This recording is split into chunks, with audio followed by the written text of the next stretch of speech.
अति पिछड़ों को न्याय दिया जा रहा है, क्या ये सिर्फ अति पिछड़ों के लिए है? तो राहुल गांधी ने ये अपना विजन क्लियर कर दिया है कि बिहार का चुनाव किस मुद्दे पर लड़ने जा रही है। कांग्रेस और इंडिया अलायंस ने इस तरह से बना दिया है कि SC, ST, OBC, पिछड़ा अल्पसंख्यक, अति पिछड़ा और जो गरीब गुरबे लोग हैं उनको जो है अपने साथ लाने की कोशिश कर रही है। तो बिहार चुनाव में किस तरह का प्रतिक्रिया देखने को मिलेगी? विपक्ष अटैकिंग मोड में है, विपक्ष अटैक कर रहा है, बीजेपी डिफेंसिव मोड में नजर आ रही है। और दिलचस्प यही है कि ये पिच जो तैयार की जा रही, चुनावी पिच, ये राहुल गांधी के द्वारा तैयार की जा रही है। देखिए, राहुल गांधी के मुद्दे की बात करें, SIR वो बढ़ चढ़कर उठा रहे। दूसरी तरफ अगर बीजेपी का देखें तो हमने देखा मास्टर स्ट्रोक बीजेपी का जो GST 2.0 आई, GST रिफॉर्म लाकर पूरे देश में इसकी चर्चा हुई। प्रधानमंत्री नरेंद्र मोदी खुद लाइव आते हैं, संबोधन देते हैं। कोई भी बीजेपी बदलाव ला रही है, कुछ भी कर रही है, राहुल गांधी सीधे तौर पे कर रहे हैं कि मैं पहले ही बता देता हूं ये चीज होगी, इनका ये फैसला सही नहीं है, ये फैसला पलटेंगे भी। अगर उस फैसले पर कोई भी बदलाव करती है तो राहुल गांधी कहते हैं कि मेरे दबाव में बीजेपी ने इस फैसले को पलटा।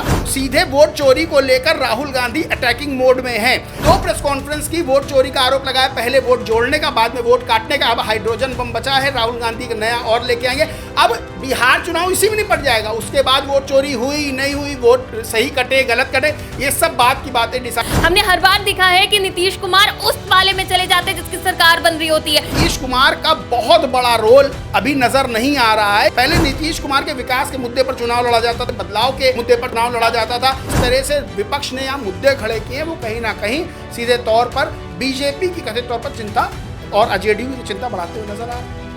बिहार में जैसे जैसे चुनाव नजदीक आ रहा है वैसे वैसे दावे और वादे तेज होते जा रहे हैं। एक के बाद एक लोक लुभावन वादों के बाद अब दौर शुरू हो गया है मैनिफेस्टो का, यानी कि घोषणा पत्र, कि अगर किसी की सरकार आएगी तो वो जनता को क्या कुछ तोहफे देगा, क्या कुछ फायदे देगा। और अब इसी कड़ी में राहुल गांधी और तेजस्वी यादव ने, यानी कि कांग्रेस और RJD ने मिला जुला मैनिफेस्टो का पहला पार्ट जारी कर दिया है। नमस्कार, TV24 नेटवर्क देख रहे हैं आप, मैं हूं आपके साथ शिखा मेहरोत्रा और आज बात होगी बिहार को मिलने वाले फायदों की। अगर विपक्ष की सरकार आती है, यानी कि इंडिया गठबंधन की कांग्रेस और RJD की सरकार आती है, तो जनता को क्या कुछ मिलने वाला है।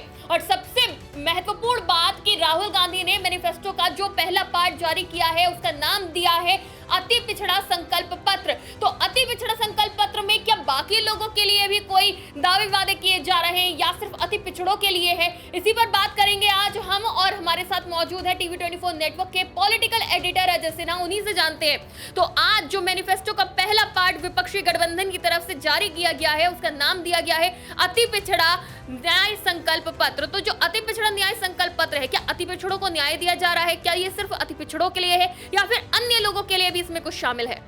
देखिए, राहुल गांधी, तेजस्वी यादव और कांग्रेस के राष्ट्रीय अध्यक्ष मल्लिकार्जुन खड़गे ने जो अति पिछड़ा न्याय संकल्प पत्र जारी किया है उससे इसी साफ हो गया है कि कांग्रेस किस रणनीति पर बिहार का चुनाव लड़ने जा रही है।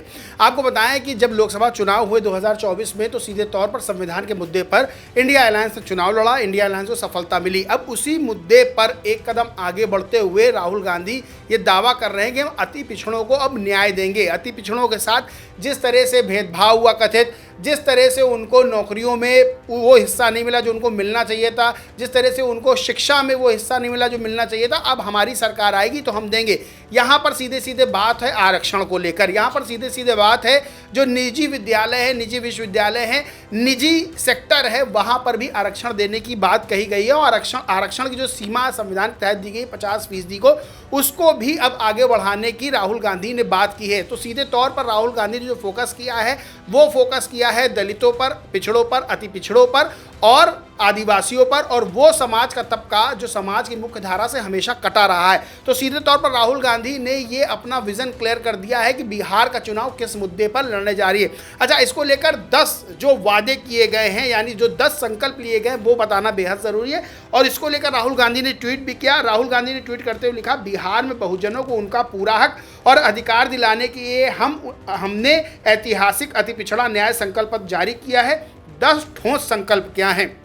अगर 10 संकल्प जो मैं बताने जा रहा हूं, जो राहुल गांधी ने बताए हैं, उससे पूरी तस्वीर क्लियर हो जाती है कि क्या जो है लाइन लेंथ रहने वाली है इंडिया अलायंस की, और किस तरह से बीजेपी को पटखनी देने के लिए इंडिया अलायंस अपने जो पासे उसने फेंकने शुरू कर दिए हैं। पहला है आरक्षण की 50% सीमा बढ़ाने के लिए पास कानून को 9वीं अनुसूची में शामिल करने के लिए भेजेंगे, यानी कि 9वीं अनुसूची में इसको डाल दिया जाएगा कानून को और 50% की सीमा जो आरक्षण की है उसको बढ़ाया जाएगा। दूसरा, पंचायत नगर निकाय में आरक्षण 20% से बढ़ाकर 30% किया जाएगा। सभी प्राइवेट कॉलेज यूनिवर्सिटी में आरक्षण लागू होगा जो अब तक लागू नहीं है। नियुक्ति में नॉट फाउंड सूटेबल जैसी व्यवस्था खत्म होगी। नॉट फाउंड सूटेबल ऐसी व्यवस्था है जिसको लगातार विपक्ष निशाने पर लिए हुए लगातार विरोध करता रहा और बड़े बड़े देश के विश्वविद्यालयों में इस चीज़ को लेकर कई सवाल खड़े होते रहे विपक्ष के द्वारा। अति पिछड़ा वर्ग की सूची में सही प्रतिनिधित्व के लिए कमेटी बनेगी। SC, ST, OBC, EBC के आवासीय भूमिहीनों को जमीन मिलेगी। शहर में 3 डेसिमल और गाँव में 5 डेसिमल। वहीं प्राइवेट स्कूलों की आधी आरक्षित सीटें SC, ST, OBC, EBC बच्चों को मिलेंगी। 25 करोड़ तक के सरकारी ठेकों में 50% आरक्षण SC, ST, OBC, EBC को। अति पिछड़ों के खिलाफ अत्याचार रोकने का कानून बनेगा। आरक्षण देखने के लिए प्राधिकरण बनेगा। सूची में बदलाव केवल विधानसभा करेगी। यानी सीधे तौर पर जो 10 चीज़ें इन्होंने 10 संकल्प बताए हैं वो सीधे तौर पर एक बड़ी आबादी को फोकस करके बताए हैं, SC, ST, OBC और EBC। यानी कि अगर आप इनकी टोटल पॉपुलेशन देखेंगे तो 80%।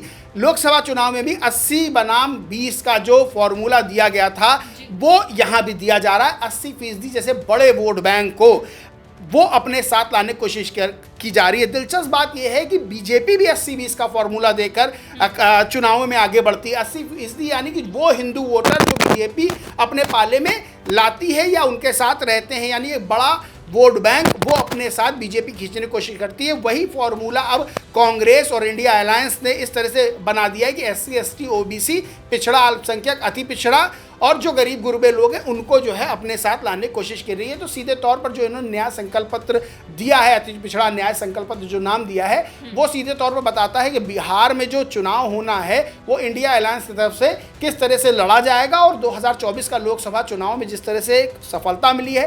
राहुल गांधी का कॉन्फिडेंस हाई है, कॉन्फिडेंट है एकदम, और उसी को उन्होंने सीधे तौर पर बिहार में भी अब टेस्ट करने की पूरी जो है तैयारी कर ली है। जी बिल्कुल, देखिए संकल्प पत्र जो जारी किया है वो भी अभी पहला पार्ट बताया जा रहा है। अभी और बहुत सी चीजें आनी बाकी है। अभी अब कुछ दिन पहले चर्चा हो रही थी कि क्या तेजस्वी यादव और राहुल गांधी की राहें अलग हो गई है, क्योंकि एक तरफ वोट अधिकार यात्रा निकाली जा रही थी, तेजस्वी की तरफ से बिहार अधिकार यात्रा निकाली जा रही थी, लेकिन एक मंच पर जब मिला जुला मैनिफेस्टो लाया जाता है वो भी अति पिछड़ा न्याय अधिकार संकल्प के नाम से, तो ऐसे में देखिए ये चर्चा भी तेज है कि एक तरफ राहुल गांधी का भी हाइड्रोजन बॉम्ब आना बाकी है, दूसरी तरफ इस तरह का मैनिफेस्टो आता है। तो बिहार चुनाव में किस तरह का प्रतिक्रिया देखने को मिलेगी जनता की जब विपक्ष इतनी मजबूती से हर एक मुद्दे को उठा रहा है? अच्छा, मैं बार बार लगातार ये बात कह रहा हूं कि 2024 से भारत की राजनीति का पैटर्न बहुत बदला है। 2024 का चुनाव देखें, मैंने कई बार कहा कि 2024 से पहले बीजेपी अटैकिंग मोड में रहती थी, विपक्ष डिफेंसिव मोड में रहता था। 2024 के चुनाव में ऐसा हुआ कि विपक्ष अटैकिंग मोड में रहा, बीजेपी और उनके साथी दल डिफेंसिव मोड में रहे। संविधान वाले मामले में उन्होंने कहा संविधान बदल देंगे, वो कहते रहे संविधान नहीं बदलेंगे। बिहार में चुनाव जो हो रहा है उसमें एग्जैक्ट यही चीज़ देखने को मिल रही है। आप बिहार में देखेंगे, आप जब सवाल पूछती हैं तब आपको कई मुद्दे ऐसे नजर आते हैं जो विपक्ष उठा रहा है। वोट चोरी का मुद्दा हो, पलायन का मुद्दा हो, गरीबी का मुद्दा हो, फिर अभी अति पिछड़ों को न्याय दिलाने का मुद्दा हो, संविधान बढ़ाने का मुद्दा हो, जैसे मुद्दे हैं, सही हैं, गलत हैं, लेकिन विपक्ष के मुद्दे हैं। अगर आप बीजेपी के मुद्दे देखेंगे तो बीजेपी के मुद्दे, आपसे मैं पूछूं कि बीजेपी के पास ऐसे कौन से 5 मुद्दे आपके जहन में आते हैं, कौन से एनडीए के पास ऐसे 5 मुद्दे जहन में आते हैं, तो शायद वो 5 मुद्दे इतनी आसानी से आपके जहन में ना आए, लेकिन विपक्ष के आप धड़धड़ा के बता सकती हैं कि ये हैं। दरअसल बात यही है, विपक्ष अपनी पिच तैयार कर रहा है और उस पिच पर बीजेपी को ला रहा है। आप समझिए, पिच विपक्ष की है, बैटिंग विपक्ष कर रहा है, बॉलिंग विपक्ष कर रहा है, फील्डिंग विपक्ष कर रहा है, और वो चाह रहा है कि बीजेपी अब उस पिच को जो विपक्ष ने तैयार किए उस पर खेले।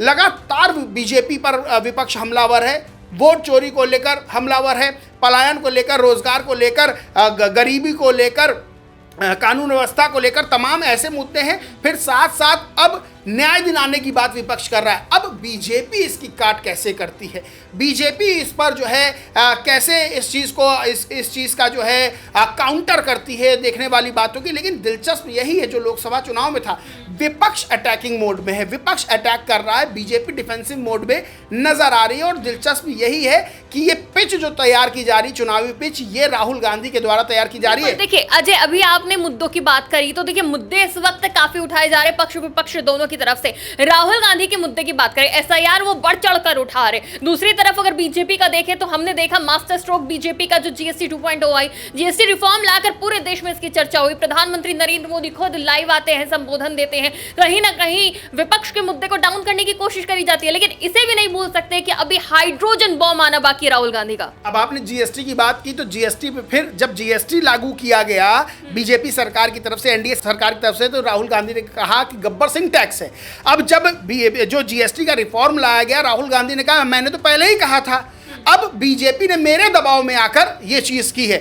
कोई भी बीजेपी बदलाव ला रही है, कुछ भी कर रही है, राहुल गांधी सीधे तौर पे कर रहे हैं कि मैं पहले ही बता देता हूं ये चीज होगी, इनका ये फैसला सही नहीं हो, ये फैसला पलटेंगे। और जैसे ही बीजेपी अगर उस फैसले पर कोई भी बदलाव करती है तो राहुल गांधी कहते हैं कि मेरे दबाव में बीजेपी ने इस फैसले को पलटा। अब हाइड्रोजन बम की बात है। अब सोचिए, पूरा चुनाव बिहार का वोट चोरी के इर्द गिर्द घूम रहा है। राहुल गांधी प्रेस कॉन्फ्रेंस करते हैं, 2 कॉन्फ्रेंसेस कर चुके हैं और बता चुके हैं कैसे वोट चोरी हो रही है। सीधे चुनाव आयोग पर निशाना साधा, सीधे मुख्य चुनाव आयुक्त ज्ञानेश कुमार, उन पर निशाना साधा कि वो वोट चोरों को बचा रहे हैं। तो सीधे वोट चोरी को लेकर राहुल गांधी अटैकिंग मोड में हैं। अब यहाँ सबसे बड़ी बात यह है कि राहुल गांधी ने अभी कह रखा है कि हाइड्रोजन बम बाकी है, यानी कि हम एटम बम फोड़ चुके हैं। और जब अभी प्रेस कॉन्फ्रेंस हाल में उन्होंने की थी, जब उन्होंने कहा कि वोट जो है काटे जा रहे हैं, पहले कहा वोट बढ़ाए जा रहे हैं, फिर कहा वोट काटे जा रहे हैं, कैसे वोट काटे जा रहे हैं इसको लेकर बाकायदा उन्होंने कहा 100% मेरे पास सबूत है, 100% सबूतों के साथ मैं बात कर रहा हूँ। अगर मेरे पास 1% भी डाउट होता मैं स्टेज पर न चढ़ता। इसको लेकर बाकायदा कांग्रेस ने ट्वीट किया। राहुल गांधी का जो बयान है, जो उन्होंने पटना में अभी उन्होंने जो पटना में संबोधन किया जनसभा की, उसमें कहा मैंने हाइड्रोजन बम की बात की है, वो आ रहा है। वोट चोरी का हाइड्रोजन बम आने के बाद बीजेपी की सच्चाई पूरे देश के सामने आ जाएगी। अब सोचिए, हाइड्रोजन बम अभी बचा के राहुल गांधी रखे हैं। अब जैसे ही चुनाव और नजदीक आएगा, एक और प्रेस कॉन्फ्रेंस राहुल गांधी करेंगे और फिर बीजेपी पर हाइड्रोजन बम फोड़ के, और हाइड्रोजन बम जाहिर सी बात है वोट चोरी को लेकर होगा, वो फिर एक बड़ा आरोप लगाएंगे प्रेस कॉन्फ्रेंस। और इसी तरह करते करते बिहार का चुनाव एकदम नजदीक आ जाएगा, लोग वोट डालने जा पाएंगे। अब सोचिए कि बीजेपी कहां काउंटर कर पा रही है उनको। यानी कि 2 प्रेस कॉन्फ्रेंस की, वोट चोरी का आरोप लगाया, पहले वोट जोड़ने का, बाद में वोट काटने का। अब हाइड्रोजन बम बचा है, राहुल गांधी का नया और लेके आएंगे। अब बिहार चुनाव इसी में निपट जाएगा। उसके बाद वोट चोरी हुई नहीं हुई, वोट सही कटे गलत कटे, ये सब बात की बातें डिसाइड होंगी। लेकिन इसमें नुकसान, यानी राहुल गांधी इस बार जिस तरह से भारतीय जनता पार्टी पर अटैक कर रहे हैं, बिहार का चुनाव एकदम नजदीक आ रहा है और इसका असर कहीं ना कहीं नीतीश सरकार पर होगा। हमने हर बार देखा है कि नीतीश कुमार उस वाले में चले जाते हैं जिसकी सरकार बन रही होती है। इस बार नीतीश कुमार भारतीय जनता पार्टी के साथ गठबंधन में, दूसरी तरफ राहुल गांधी और तेजस्वी यादव गठबंधन में। तो यानी कुल मिलाकर इस बार जो नीतीश कुमार है वो आंक नहीं पाए हैं कि किसकी सरकार बनने वाली, और इस बार उनकी सरकार चली जाएगी। नहीं, तो नीतीश कुमार तो सरकार बनने के बाद भी इधर उधर चले जाते हैं। सरकार उनकी बीजेपी के साथ बनी थी, उसके बाद वो तेजस्वी यादव के साथ चले गए। तो नीतीश कुमार, देखिए, नीतीश कुमार के लिए चुनाव बहुत अहम भी माना जा रहा है और राजनीतिक रूप से उनके लिए माना जा रहा है कि ये चुनाव लास्ट हो सकता है उनका राजनीतिक रूप से, क्योंकि तमाम तरह के सवाल खड़े हो रहे हैं। अब नीतीश कुमार आगे क्या करते हैं तो देखने वाली बात होगी। लेकिन यहाँ पर अगर 2020 का चुनाव देखें, नीतीश कुमार की पार्टी की, जेडीयू की स्थिति बहुत अच्छी नहीं थी। बीजेपी उनसे बड़ी पार्टी थी, फिर भी बीजेपी ने उनको मुख्यमंत्री बनाया था। तो खास तौर से अगर देखा जाए तो इसमें नीतीश कुमार का बहुत बड़ा रोल अभी नज़र नहीं आ रहा है, क्योंकि यहाँ पर बीजेपी किसी तरह विपक्ष को जो है वो डाउन करना चाहती है, लेकिन विपक्ष अपनी पिच तैयार कर चुका है। नीतीश कुमार, आप देख रही होंगी कि नीतीश कुमार उस तरह से नजर नहीं आ रहे। पहले नीतीश कुमार के चेहरे पर ही चुनाव लड़ा जाता था, लेकिन इस बार कुछ ऐसा है कि नीतीश कुमार के साथ साथ बीजेपी आगे से आगे चल रही है। बीजेपी उस चीज़ को काउंटर करना चाहती है विपक्ष को लेकर। पहले नीतीश कुमार के विकास के मुद्दे पर चुनाव लड़ा जाता था, नीतीश कुमार के बदलाव के मुद्दे पर चुनाव लड़ा जाता था, एक लोगों को आस रहती थी। लेकिन जिस तरह से विपक्ष ने यहाँ मुद्दे खड़े किए, वो कहीं ना कहीं सीधे तौर पर बीजेपी की कथित तौर पर चिंता और जेडीयू की चिंता बढ़ाते हुए नजर आ रहे हैं। यानी अब की नीतीश कुमार रिटायर होंगे और इसके लिए भी वो भी मेंटली प्रिपेयर हो रहे हैं, तभी विपक्ष की तरफ से भी कोई नीतीश कुमार को डायरेक्ट काउंटर नहीं किया जा रहा है, बीजेपी को काउंटर किया जा रहा है, क्योंकि जेडीयू के सहारे बीजेपी बिहार में मजबूत हो रही है और सत्ता किसी की भी रहे, जेडीयू का वहां पे मतलब रहेगा, उनका भी परफॉर्मेंस रहेगा, वो जिधर सत्ता बनेगी उधर चले जाएंगे। बहुत बहुत शुक्रिया अजय। तो देखिए इस वक्त बिहार की राजनीति बहुत ज्यादा इंटरेस्टिंग मोड पर आ गई है। नीतीश कुमार की राजनीति की बात करी जाए तो ऐसा प्रतीत हो रहा है कि इस बार नीतीश कुमार रिटायर हो सकते हैं, कोई नया चेहरा हो सकता है बिहार में मुख्यमंत्री फेस पे, विपक्ष की सरकार बने या फिर जो है एनडीए की सरकार बने, लेकिन नीतीश कुमार इस वक्त ज्यादा एक्टिव नजर नहीं आ रहे हैं। अभी बीते दिनों भारतीय जनता पार्टी के गठबंधन में फूट की बात भी चर्चा भी चल रही थी। अब क्या भारतीय जनता पार्टी बिहार में मजबूत होना चाह रही है? विपक्ष जिस तरह से भारतीय जनता पार्टी के मुद्दों को उठने नहीं दे रहा है, एक के बाद एक अटैक कर रहा है, ये भी देखना काफी दिलचस्प होगा कि जिस तरह से पूरी राजनीति इस बार विपक्ष सेट कर रहा है, विपक्षी गठबंधन बिहार में मजबूत नजर आ रहा है, इसका असर बिहार चुनाव में क्या होता है। तो पहला मैनिफेस्टो का पहला पार्ट यानी कि अति पिछड़ा न्याय अधिकार संकल्प पत्र जारी कर दिया गया है, जिसमें पिछड़ों का ध्यान रखा गया है, उनके अधिकारों का, उनके न्याय का ध्यान रखा गया। बिल्कुल उसी तरह जिस तरह से राहुल गांधी ने कहा था कि वोट चोरी का मुद्दा उठाया, इससे पहले संविधान की रक्षा का उन्होंने मुद्दा उठाया, तो तमाम मुद्दे उठाते हुए इस बार विपक्ष अटैकिंग मोड में भी है, मजबूत भी नजर आ रहा है। अब देखना यह होगा कि बिहार चुनाव में इसका क्या असर होता है। अपनी राय जरूर दीजिएगा।